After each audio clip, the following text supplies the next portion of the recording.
అంటే అన్న ఇక్కడ ఉమ్మడి ఆంధ్రప్రదేశ్ ఉన్నప్పుడు తెలంగాణ రాష్ట్ర ప్రాంతం ఏ విధంగా ఉండే రాష్ట్రం ఏర్పడిన తర్వాత తెలంగాణ రాష్ట్ర ప్రాంతం ఏ విధంగా ఉండే? ఉమ్మడి ఆంధ్రప్రదేశ్లో తెలంగాణలో ఉన్న యువతలకు కానీ నీటికి కానీ అప్పుడన్న చంద్రబాబు నాయుడు టీడీపీ అధికారంలో ఉన్నప్పుడు కరెంటు లేకుండే, కరెంటు చిప్పాలన్నీ పిక్కపోతుండే వాళ్ళు. ఉమ్మడి ఆంధ్రప్రదేశ్లో కరెంటు లేకుండే అన్న రైతులకు కరెంటు ఇవ్వకుండా కరెంటు బిల్లులు కట్టకపోతే చిప్పలు పిక్కపోయే పరిస్థితి ఉండే. అప్పుడు తేలు గుట్టి పాము గుట్టి కరెంట్ షాక్ కొట్టి డే అండ్ నైట్ తిరిగి చాలా రైతులైతే చాలా ఇబ్బంది పడ్డారు. నేను కూడా ఒక రైతు కొడుకునే, నేను కూడా ఒక రైతునే. కాబట్టి నేను తెలంగాణ ఉద్యమం చేసుకుంటూ కూడా నేను వ్యవసాయం ఉంది, నాకు వ్యవసాయం చేసుకుంటూ ఉండేవాడిని. నేను కూడా ఇబ్బంది నేను పడ్డా కాబట్టి నాకు మొత్తం తెలుసు.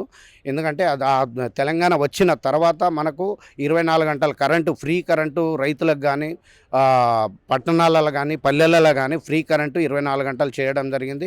మిస్సింగ్ భగీరథ స్కీమ్ తీసుకొచ్చి పల్లెలలో కొన్ని గ్రామీణ ప్రాంతాలలో నీళ్ళు లేకుంటే వాళ్ళందరికీ నీళ్ళు ఇవ్వడం జరిగింది. ఇదే సిటీలో బిందెలు పట్టుకొని ట్రాక్టర్లు మన ట్యాంకర్ల చుట్టూ తిరిగిన అంశాలు కూడా మనం చూడడం జరిగింది.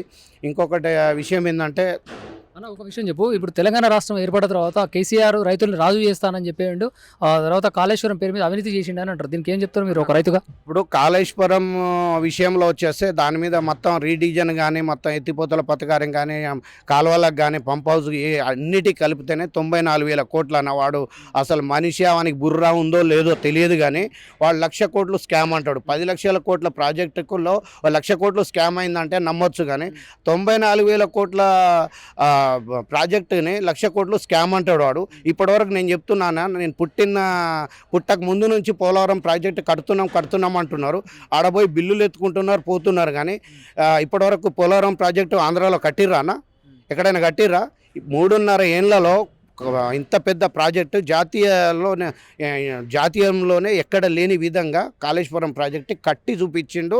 ప్రజలకు రైతులకు నీళ్ళు ఇచ్చిన ఘనత మన కేసీఆర్ సార్, మన దేవుడు, మన కేసీఆర్ 4.5 కోట్ల ప్రజల ఆశా జ్యోతి ఆయన. వాళ్ళ కోసమే తెలంగాణ నీళ్లు నిధులు నియామకాల కోసమే తెలంగాణ ఉద్యమం స్టార్ట్ అయింది. ఆ ఉద్దేశంతోనే తెలంగాణ వచ్చింది. వాళ్ళందరికీ రైతునని రాజు చేస్తా అన్నాడు, చేసిండు. ఇంకా 4 రోజులు ఉంటే అదే రైతులు ఇప్పుడు మళ్ళీ మొదటి స్థానం స్టార్టింగ్లో ఏ స్థానంలో ఉందో ఆ స్థానానికి వెళ్ళిపోయారు. మీరు ఒక సీఎం హోదాలో ఉన్నటువంటి సీఎం రేవంత్ రెడ్డి మీద అసభ్యకరమైనటువంటి పదజాలాలతోటి మీరు మాట్లాడుతున్నారు. కొన్ని వీడియోలు చూసినాము. ఎందుకు అలాంటి పదాలు మాట్లాడాల్సిన అవసరం ఏముంది మీకు? అన్న ఇప్పుడు సీఎంకు ఇలాంటి మాటలు మాట్లాడకూడదని చెప్పేసి మాకు కూడా తెలుసు. కానీ ఒక సీఎం అంటే ఒక రాష్ట్రానికి ఒక తండ్రి పాత్ర వారిది, తండ్రి లాంటి పాత్ర. పిల్లలకి ఏ రూట్కి తీసుకెళ్ళాలి, ఎట్లా మంచి ఉద్దేశంతో మాట్లాడాలి, మంచి రూట్కి తీసుకెళ్ళాల్సిన బాధ్యత ఒక సీఎంకు ఉంటుంది. ఆయనే రండా లుచ్చా అది ఇది అని చెప్పేసి తొండం బీక్తా, తొండం పట్టుకుంటా, ఏదో లాగు తీస్తా, చెడ్డి తీస్తా అని చెప్పేసి పేగులు మేడలు వేసుకుంటా తొక్కుకుంటా పోతా నేను అని చెప్పేసి మాట్లాడచ్చు అన్న. ఒక సీఎం, ఒక తండ్రి పిల్లలకు రేపు తరానికి ఇదేనా ఆయన నేర్పేది?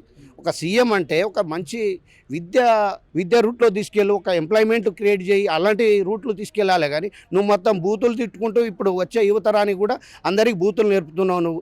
నీకు మీ విషయాలు చెప్పడానికి కారణం ఏంటంటే నీ లాంగ్వేజ్లో నీకు చెప్తేనే అర్థమవుతుంది అనే ఉద్దేశంతో మా వాళ్ళు పెద్దోళ్ళు, మా కేసీఆర్ గారు కానీ కేటీఆర్ గారు కానీ మన హరీష్ అన్న గారు కానీ వాళ్ళు ఎవరు చెప్పలేకపోతున్నారు. కాబట్టి మేమైనా కనీసం ఇప్పుడు 2001 నుంచి ఉద్యమంలో ఉన్నాం, ఇన్ని రోజుల నుంచి ఓపిక పట్టినాం.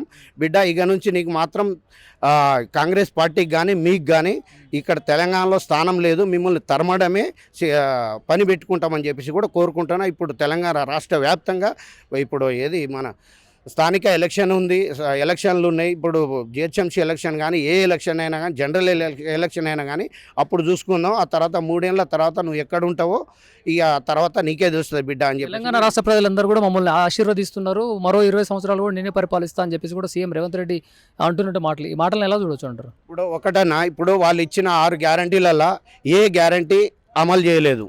ఒక్క ఫ్రీ బస్సు మాత్రమే అమలు చేసిరు. దాంట్లో కూడా కొన్ని బస్సులు తీసేసిరంట. ఫ్రీ బస్సు ఉండే ఆ ఫ్రీ బస్సు కొన్ని బస్సులు ఉన్న దానికి కూడా లేడీస్కి ఫ్రీ చేసి మొగోళ్ళ దగ్గర డబల్ ఛార్జెస్ తీసుకుంటారు.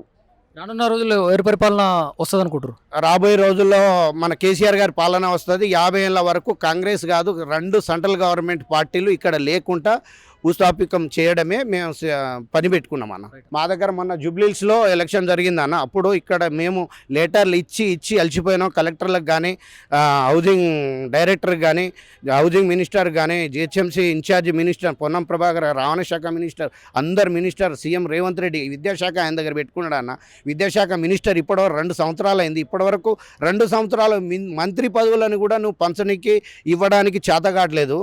నువ్వు ఇప్పుడు 2 సంవత్సరాలు అవుతుంది. ఇప్పుడు సర్పంచ్ ఎలక్షన్ అయ్యి నువ్వు సర్పంచ్ ఎలక్షన్ ఎట్లా పెట్టాలనో ఎప్పుడు పెట్టాలనో కూడా తెలియదు. నీకు అంత తెలివి తక్క దద్దమ్మా నువ్వు ఇలా ఎలక్షన్ పెట్టి నేను వస్తా అంటే ఎట్లా అవుతుందన్నా?